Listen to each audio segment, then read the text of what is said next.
ati waaqi ardaa waaqi abbaa kamee bokkoo jibbee dhugoo kagarba annoo waaqi guji gurraachaati nu dhageettu nu awwaan ta'olii olii nu hanqaan. Lammiilee Oromoo magaalaa Meelboorniif kutaalee Awustiraaliyaa adda addaa keessa jirtan maraaf torbaan dhuma baatii muddee Awustiraaliyaa keessattuu magaalaa Meelboorn keessatti torbaan Oromummaa qophiileen sochii Oromoo mul'isanii fi dhaadessan keessatti dhiyaatanidha. Akka jaarmiyaa hawaasaatti qophiilee Oromummaa baatii kana keessa dhiyaatan keessa muddee 8/2012 guyyaa eebba qaroo barmootaa kanneen fakkii ol guddattoota Oromoo ta'aniif marabbaan eebbaa fi badhaasa adda addaa gaafatti kennamu. Muddee 23/2012 guyyaa doo'ii aadaa Oromoo maalummaa sabummaan Oromootti ibsamu kan walakkeessa magaalaa Meelboorn Federation Square jedhamutti kabajamu. Dabalees guyyaa wal dorgommii kubbaa waliigalaa gartuulee ispoortii Oromoo gidduutti gaggeessamu ni jira.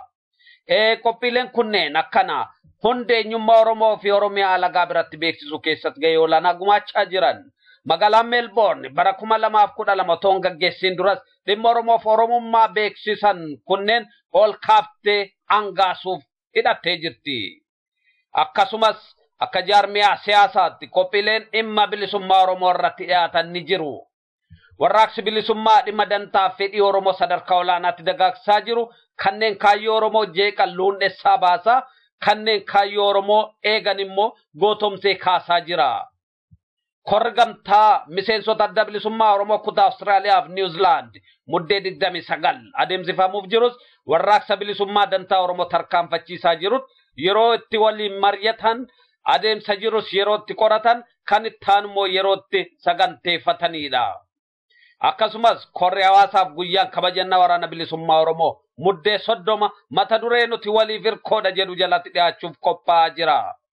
Dhuma baatii muddee kanatti qophiileen dhiyaatan marti kan darbe yerootti mil'atan kan dhufummoo yerootti mul'atanidha. Kan darbe kanneen mil'atan kan dhufu mul'atanii tolfachuuf humna guddaa qabu.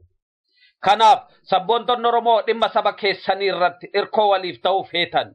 Qophiilee kunneen irratti qooda fudhannaa keessan akka hedaatan dhaamsa Oromummaa isiniif darbaa jira. Hin dagatina waltajjiin Oromummaa fi bilisummaa kunneen isiniif qophaa'e isiniin miidhaguuf immoo qooda fudhannaa keessan eeggachaa jira. Oromummaan moosisaadha.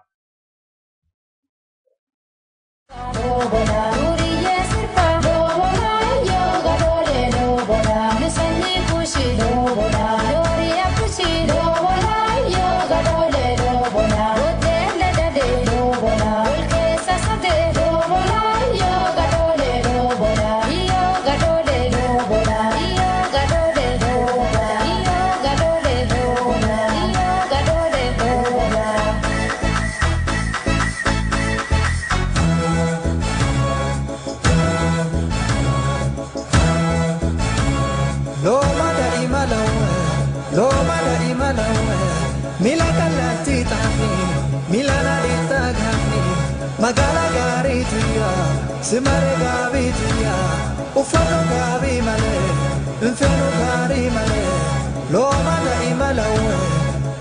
da imalawe, bora boga si elma, enna godante male, tila bosa si kena, enna sogate male, loma da